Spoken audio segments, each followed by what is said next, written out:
미라클 모닝 애청자 여러분 안녕하십니까. 저는 매일 아침 새벽에 일어나면 요즘에 중국의 대홍수 때문에 일어난 산샤댐의 붕괴가 어떻게 됐는가, 이게 제일 궁금해서 소식을 찾아봅니다. 대홍수로 인하여 산샤댐은 어떻게 되었을까요? 중국은 지금 3대 악재를 겪고 있습니다. 코로나19 바이러스의 전염병, 대홍수, 그리고 메뚜기떼 재앙, 이렇게 3대 악재를 겪고 있습니다. 이것은 재앙의 수준입니다. 재앙이라고 할 수가 있습니다. 하나만 겪어도 어려울 텐데 이 세 가지를 동시에 겪고 있으니 보는 사람도 안타까울 뿐입니다. 대홍수의 결정적인 것은 바로 산샤댐이 어떻게 되느냐 하는 것에 쏠려 있습니다. 가장 최근 뉴스로 살펴보면 산샤댐 붕괴설로 인하여 그 댐 부근에 사는 사람들의 민심이 요동치고 있습니다. 중국이 자랑하는 댐입니다. 중국 사람들이 관광을 와서 자랑스럽게 여기는 댐입니다. 그 댐이 지금 균열이 갔다, 붕괴가 된다, 진원지를 알 수 없는 유언비어들이 지금 난무하고 있습니다. 댐 아래에 살고 있는 사람들은 34만 명이 대피를 했다고 합니다. 이제 최고 수위 10m밖에 남지 않았다고 하는 것이 엊그저께 뉴스였는데 지금은 어떻게 되었나 무척 궁금합니다. 만약에 비가 그치지 않고 계속 왔다면, 방류량을 늘리지 않는다면 그 댐 위험 수위는 계속 올라가게 될 것입니다. 올해 중국에서는 댐의 안전성 의혹뿐만이 아니라 산샤댐이 있는데도 왜 홍수가 나느냐는 여론이 적지 않았습니다. 만리장성 이후에 중국에서 최대의 토목공사라고 불리는 이 산샤댐은 환경 파괴 논란에도 홍수 피해를 막는다면서 계속 공사를 했고 조성됐습니다. 10년, 20년 주기로 찾아오는 창장 홍수를 100년 단위로 늦추겠다는 것이 목표였습니다. 그런데 이번 창장 홍수로 이미 4천만 명에 가까운 이재민이 발생했습니다. 특히 댐 하류에 있는 장시, 안오이 등은 마을 전체가 물에 잠기는 등 극심한 피해를 입고 있습니다. 창장 하류 지역인 안오이성 추오에서는 불어난 물을 방류하기 위해서 19일 새벽 다이너마이트로 제방을 폭발시키기도 했습니다. 산샤댐은 최고 수위를 안전하게 유지하기 위해서 방류량을 계속 늘려가고 있다고 합니다. 23일 오후 8시, 그러니까 현지 시간 기준에서 산샤댐 수위는 160.15m인데 홍수 제한 수위인 145m를 15m 초과한 것이고, 최고 수위인 175m를 약 15m를 남겨두고 있다고 하는 것이 가장 최근 뉴스입니다. 그렇다면 산샤댐은 앞으로 어떻게 될까요? 산샤댐이 붕괴될지 모른다고 하니까 어떤 분은 이번 기회에 중국이 망했으면 좋겠다, 산샤댐이 붕괴됐으면 좋겠다, 이렇게 생각하는 분도 있는 것 같습니다. 아마도 이런 분들의 심정은 시진핑과 공산주의 국가의 폐단 때문에 그럴 것이라고 생각합니다. 지금까지 많은 그리스도인들, 선교사들을 핍박하고 잡아가두고 엄청난 우애를 가했던 것을 우리는 모두 잘 알고 있습니다. 심지어 중국 공산당은 교회까지 폭파시켰습니다. 살 길을 찾아 북한을 탈북한 사람들을 잡아다가 다시 북한으로 돌려보냈습니다. 이런 일을 생각할 때 댐이 붕괴되어 중국이 어려움을 겪었으면 좋겠다라고 생각되는 사람들은 중국 산샤댐이 붕괴되는 것에 대해서 아무렇지도 않게 생각을 합니다. 오히려 붕괴됐으면 좋겠다라고 생각하고 있는 것 같습니다. 그러나 어떤 분들은 그렇지 않습니다. 오히려 그들을 불쌍히 여기고 댐이 붕괴되지 않도록 기도하는 분들도 있습니다. 자, 그렇다면 우리는 중국의 대홍수로 인하여 산샤댐이 붕괴된다면 어떤 일이 벌어질 것인가를 한번 생각해 봐야 됩니다. 첫째로, 댐이 붕괴되면 이재민이 4억에서 6억이 생깁니다. 터져나온 물로 주변의 수많은 도시와 마을들이 숨을 댑니다. 양쯔강에 지나가는 아후이, 장시, 저장, 장수성의 곡장지대가 매몰돼서 엄청난 식량난이 대두될 수가 있습니다. 중국 내 총생산 GDP의 40%를 차지하는 지역이 수몰된다면 중국 경제는 악몽이 될 것입니다.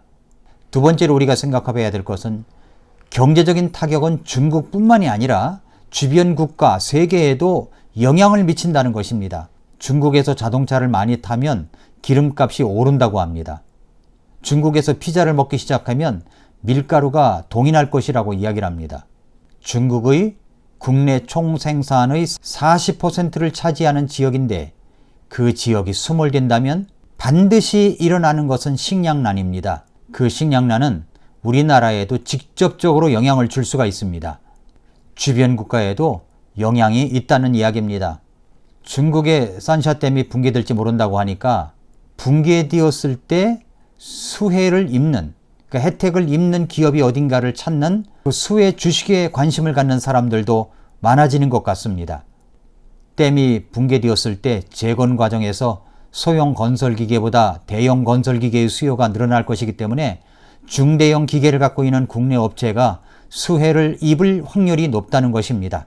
그래서 어떤 회사가 수혜를 입는가 조사를 하면서 거기에 있는 주식을 사는 것 같습니다.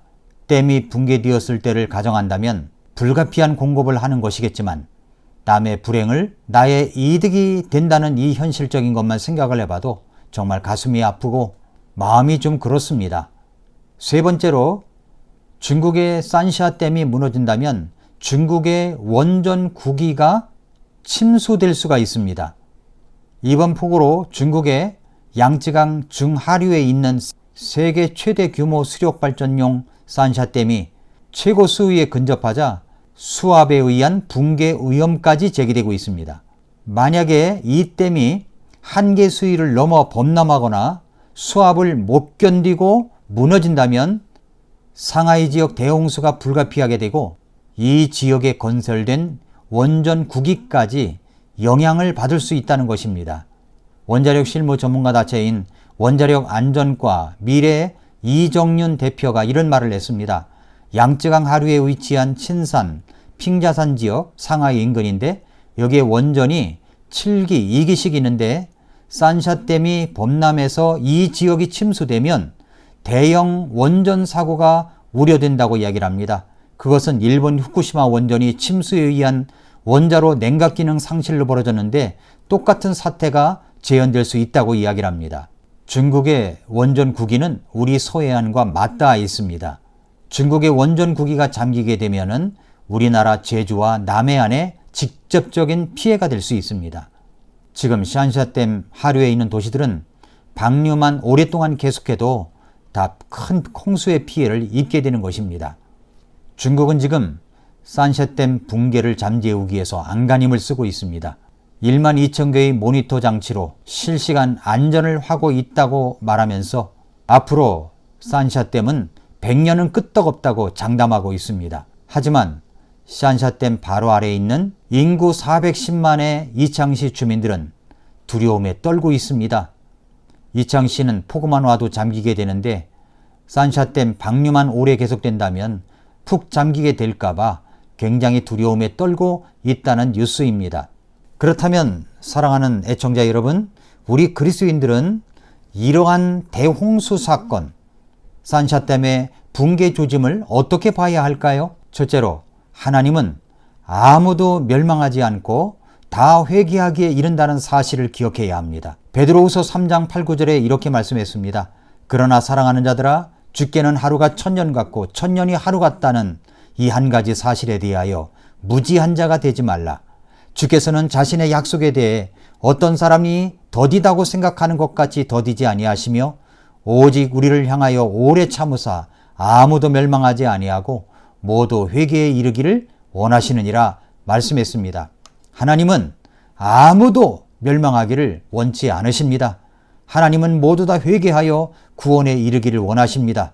그것은 우리들도 그렇고 중국에 있는 사람들도 중국 사람들도 마찬가지입니다. 하나님이 모두 사랑하시는 분들입니다. 이분들도 구원받아야 될 분들입니다. 바로 이런 시각에서 우리는 남의 불행을 볼 줄 알아야 됩니다. 또 하나 우리가 생각해봐야 될 것은 지금도 이 중국을 위해서 기도하며 복음을 전하는 지하교회 지도자들이 있으며 중국 내에 그리고 중국에 있는 많은 세계의 선교사님들이 지금도 곳곳에서 자신의 신분을 숨기고 복음을 전하는 일에 최선을 다하고 있다는 것입니다. 도시에서 지도자들을 불러 모아서 성경 공부를 가르치고 신학을 가르쳐서 그리고 돌려보내요. 그들이 교회를 감당할 수 있게끔 말씀을 가르칠 수 있게끔 그렇게 가르치는 사역도 우리 선교사님들이 하고 있습니다. 중국 지하교회에서 말씀을 전한 적이 있습니다. 이분들이 정말 순수한 모습으로 예배에 참석을 합니다. 서울에 오신 선생님이 말씀을 전하십니다. 내일도 전하실 것입니다. 이러면은요, 내일은 더 많이 모인다는 겁니다. 그리고 말씀을 짧게 전하면 한 4, 50분 전하면 그게 양이 안 차는 거예요. 그래서 그 다음 타임에 또 말씀을 전해달라고 부탁을 할 정도입니다. 저는 중국의 현지인 목사 안수식도 가서 목사 안수를 한 적이 있습니다. 그분들도 하나님이 사랑하십니다. 이분들도 구원받아야 될 분들입니다. 중국 공산당이 하는 짓은 망해야 하지만 그곳에 있는 사람들은 하나님이 사랑하신다는 사실을 기억하십시오. 공산당원일지라도 예수님을 믿고 구원받아야 될 판인데 하물며 중국에 있는 많은 분들이 구원받아야 되지 않겠습니까? 그분들이 망해서야 되겠습니까? 또 한 가지, 이제 한 나라의 문제는 세계적인 문제로 연결되어 있습니다. 이번에 코로나19 바이러스로 인하여 그것을 경험하지 않고 있습니까? 코로나19 바이러스가 우한에서 시작해서 전 세계로 휩쓸었습니다.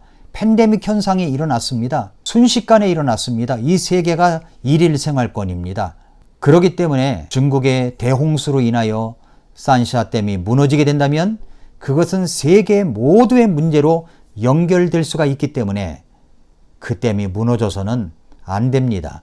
안전하게 끝내야 됩니다. 사랑하는 애청자 여러분, 세계 곳곳에서 일어나는 재앙들은 사실 예수님이 오신다는 징조입니다. 중국의 3대 악재를 보면 예수님이 정말 빨리 오시겠구나 라는 생각을 가질 수 있습니다.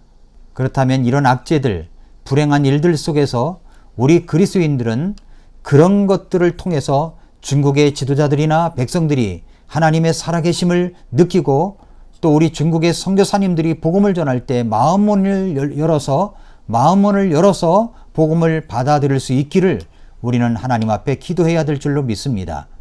지난 사스 전염병 때 많은 한국의 교민들이나 유학을 갔던 학생들이 모두 한국으로 돌아왔었죠. 철수를 했습니다. 그때 제 친구 목사님이, 선교사님이 중국의 선교사로 있었을 때인데 그곳에서 한국으로 돌아가는 유학생을 공항에 태워다 주면서 다시 집으로 돌아가 중국의 그 아픈 백성들과 함께 했던 적이 있습니다. 그러면서 그 사스 기간에 100여 명에 가까운 사람들을 구령을 해서 예수님을 믿고 구원받은 적이 있습니다. 그때 많은 중국 사람들이 그 어려움에도 불구하고 함께하는 그 선교사님을 보고 감동을 받아 더 많은 사람들이 주님께 돌아왔고 교회가 더 든든히 세워질 수가 있었습니다. 선교사님의 그런 모습을 보고 중국 사람들이 감동을 받은 거지요. 그리스도인은 세상의 잣대로 어떤 일을 평가하거나 또 판단해서는 안 됩니다. 그 이면에 역사하시는 하나님의 역사를 볼 줄 알아야 됩니다. 중국의 산샤댐이 안전하게 되고 비도 그칠 수 있도록, 그래서 중국 사람들의 마음문이 열려서 복음을 전할 때마다 그 마음문이 열려 예수님을 구주로 믿을 수 있도록 우리는 위에서 기도해야 될 줄로 믿습니다. 그래서 중국의 복음의 전파의 역사가 더 활발하게 일어나 중국 복음화가 이루어질 수 있도록 우리 모두 함께 기도하시기를 바랍니다. 아침마다 새롭다. 오늘도 미라클 모닝입니다.